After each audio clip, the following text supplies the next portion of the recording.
Last week I had to go to the hospital for a minor medical procedure, a colonoscopy. I'm 45, and this is the prize you win when you turn 45. And even though the procedure is routine and everything went well and it's low risk, I still found myself carrying some real anxiety into it, mostly because I'm not used to being the patient. Oftentimes I'm the one who's called to be with a patient, to pray with a patient, but I'm not used to being the actual patient in a procedure.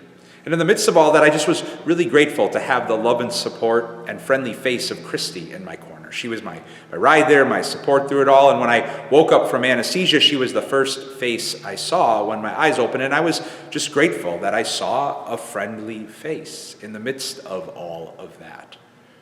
As we find ourselves journeying with Jesus through this Lenten season, we encounter some profound moments of connection and sustaining support, even in the midst of real darkness and pain and a sense of abandonment. I think of the way in which John tells the story of Jesus' passion, where Jesus was hanging on the cross, and almost all of those who had followed him had fled in fear, but there, while hanging on the cross, he finds two friendly faces, and his mother and his beloved disciple. They are looking up at him in love.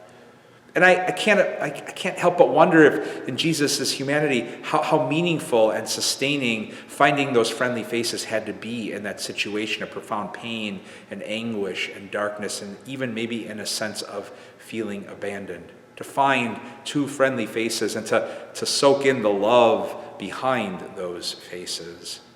And then that is a holy Lenten invitation to pause and pray, to reflect on our own Lenten journeys. Maybe where we've been taken to some pretty dark and uncertain and scary places, but to reflect on the gift of where we might have found some real friendly faces along those journeys, and the support and the sustenance those friendly faces brought to our lives.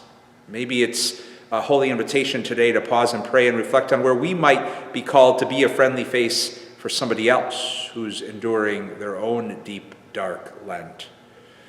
And in both cases, we find ourselves caught up in the gaze of Lenten love, a gaze that longs to find us and fix itself upon us, even in the darkest places of our lives.